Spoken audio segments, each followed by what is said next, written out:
Today, I stumbled on a video from DW on TikTok claiming that Uganda has signed a deal to export 200,000 tons of powdered milk to Nigeria. Honestly, I was shocked, so I paused and decided to dig deeper. And what I discovered was eye-opening. Uganda has about 14.5 million cattle. They produce between 3.8 and 3.9 billion liters of milk every year. They've built modern dairy farms, functional processing factories, cold chain systems, and a serious export structure. Their dairy sector brings in hundreds of millions of dollars yearly, and now they've signed a $1 billion milk export deal with Nigeria. Impressive, right? But now, let's turn the camera back home.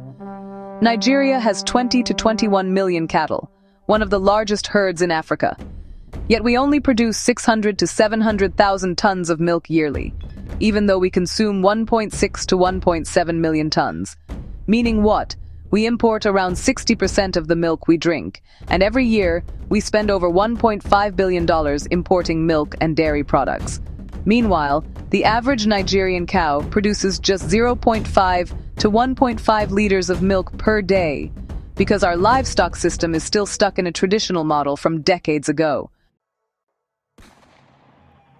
When you put these numbers side by side, it becomes painful. How can a country with more cattle be importing milk from a country with fewer cattle? The answer is not magic. It's not tribe. It's not culture. It's not Fulani versus non-Fulani. It's actually about systems, leadership, and priorities. Nigeria's dairy failure is a national economic failure, one that has built up over decades. We had every opportunity to modernize livestock farming, invest in dairy processing, build functional cold chain networks, support local producers, and even become a major dairy exporter. But instead, we just watched the sector decay. And today, we're paying the price.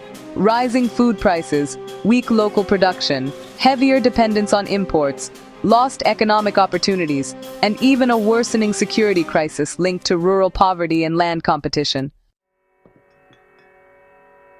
Let's be honest with ourselves. If Nigeria invested even just a small fraction of the $1.5 billion we spend every year on milk imports into building a modern livestock and dairy system, honestly, we would be exporting milk, not importing it. But here we are, signing milk deals with countries that actually have fewer cows but, much stronger systems. This is more than just an economic issue. It is really a national emergency. It affects security, poverty levels, employment, food supply, and even our international image. And it's sad, genuinely sad, that other African countries are moving forward with strategy and clarity, while Nigeria just keeps repeating the same mistakes. Because the truth is simple. We have the cows, we have the land, we have the population, and we have the demand. What we don't have is the system, and that, right there, is the real tragedy.